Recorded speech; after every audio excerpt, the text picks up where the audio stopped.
अस्सलामुअलैकुम स्टूडेंट्स, उम्मीद करती हूँ आप सब करने खैरियत से होंगे।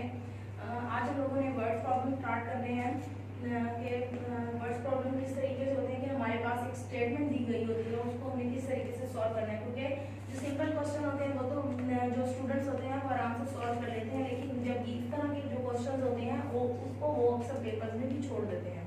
तो उसको करने के लिए हम यहाँ पे ये सॉल्व करते हैं। यहाँ पे हमारे पास टेक्स्ट बुक तो पेज नंबर 33 है, यहाँ पे क्वेश्चन मौजूद है आपके पास।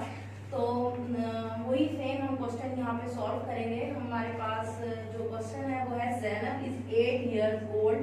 ज़ैनब है और वो 8 साल की है। Her father is 4 times as old as Zainab. It mean के उनके जो फादर है वो 4 times उससे बड़े हैं, ठीक है। एज ज़ैनब, ज़ैनब से। Find the differences. Difference means minus करना, डिफरेंस निकालना। इन देयर एजेस, इन दोनों की जो एज बताई गई है ज़ैनब की और उसके फादर की, उन दोनों का डिफरेंस मालूम करना है हमने। वो किस तरीके से हम करेंगे, यहाँ पे हमारे पास उन्होंने बताया है कि उसके जो फादर है वो 4 times बड़े हैं। 1 2 3 4 टाइम्स वो बड़े हैं। और इसका जो 1 पार्ट है इट मीन कि ये ज़ैनब का पार्ट है, ये ज़ैनब का पार्ट है, और ये बाकी जितना भी बचा ये इसके फादर का है। तो अब हम इसको अगर क्वेश्चन के जरिए सॉल्व करें तो हम इसे किस तरीके से सॉल्व करेंगे। हमारे पास यहाँ पे 8 ज़ैनब 8 years old है और उसके बाद उनके पास 4 जो है वो 4 टाइम्स जो है वो बड़े हैं। तो 4 को 8 से जब हमने मल्टीप्लाई किया तो हमारे पास आंसर हो गया 32। ओके, ये हमारे पास जो 8 है ये ज़ैनब है, ये ज़ैनब, और ये उनके 4 टाइम्स उनके ये फादर।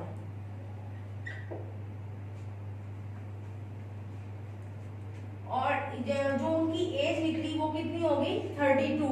अब उन्होंने कहा कि फाइंड द 2 क्वेश्चन पूछे गए हैं, एक ये क्वेश्चन सॉल्व हो गया, उसके बाद उन्होंने कहा है find the differences. Difference mean in दोनों के अंदर कंपेयर करना हमने कि हमारे पास अगर फादर की एज है 32 years, father age equal to 32 years, okay. और ज़ैनब की एज कितनी है,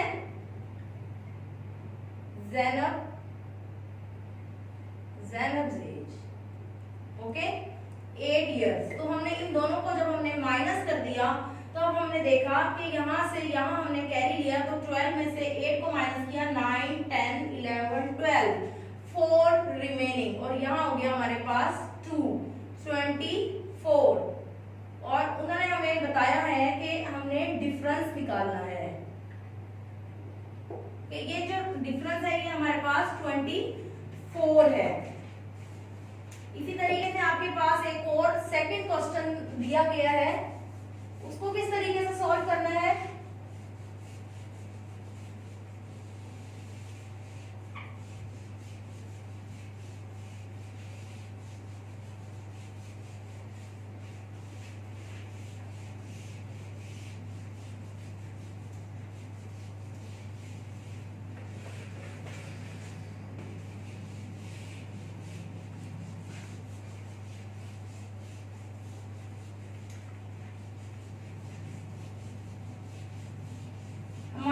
नेक्स्ट क्वेश्चन दिया गया है, बुक के अंदर ही अवेलेबल है, वो है Hasan collected 233 coins. Hasan collected 233 coins. Tariq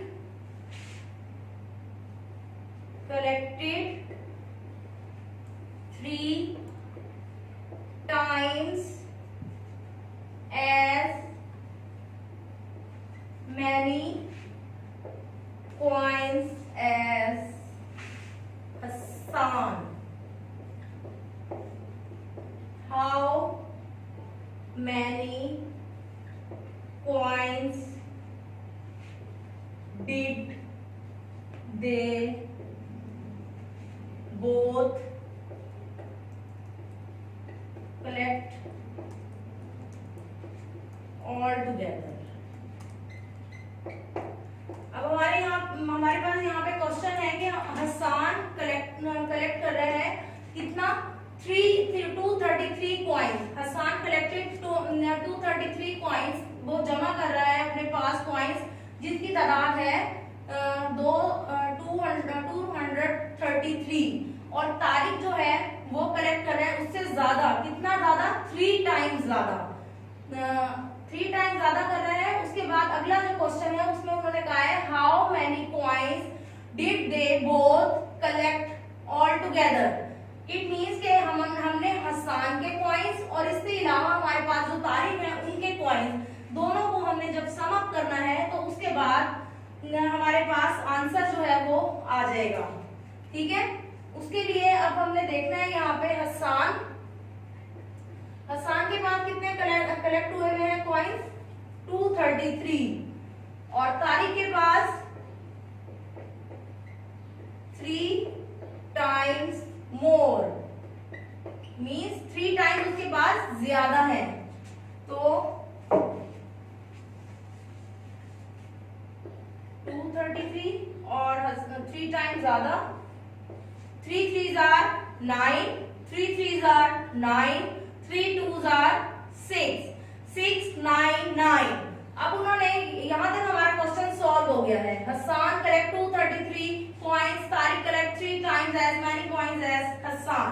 अब अगला क्वेश्चन जो उन्होंने यहां से पूछा गया है ये देखें, how many coins did they both collect all together. जब ऑल टुगेदर यूज होगा इट मींस कि हमने इसको प्लस करना है, कि हमने देखना है यहाँ पे हसन के जो कॉइन्स हैं वो कितने हैं। हसन के कॉइन्स हैं हमारे पास 233, और तारिक के कॉइन्स कितने हैं हमारे पास 699। इन दोनों को हमने जब प्लस कर दिया तो हमारे पास आंसर क्या होगा, इसको हम सॉल्व कर लेते हैं। 6 9 9 and 3 12, 2 carry 2 1 carry, 9 and 3 12, 12 1 13, 13 3 1 carry, 6 और 2 8 and 1 9, 9 32 कॉइन्स। टोटल कितने कॉइन्स हो गए उनके पास 932 कॉइन्स। ओके, अब आपने जो घर में क्वेश्चन करना है वो सिंपल सा क्वेश्चन है और वो आराम से इंशाल्लाह आप घर में कर लेंगे। तो आपके पास जो क्वेश्चन होगा वो वर्कबुक पेज नंबर 45, वहां पे दिया गया है क्वेश्चन नंबर 1। ओके, उसे आपने सॉल्व करना है। Solve on book. उम्मीद करती हूँ आप लोगों को सब समझ आ गई होगी, कोई प्रॉब्लम नहीं हुई होगी।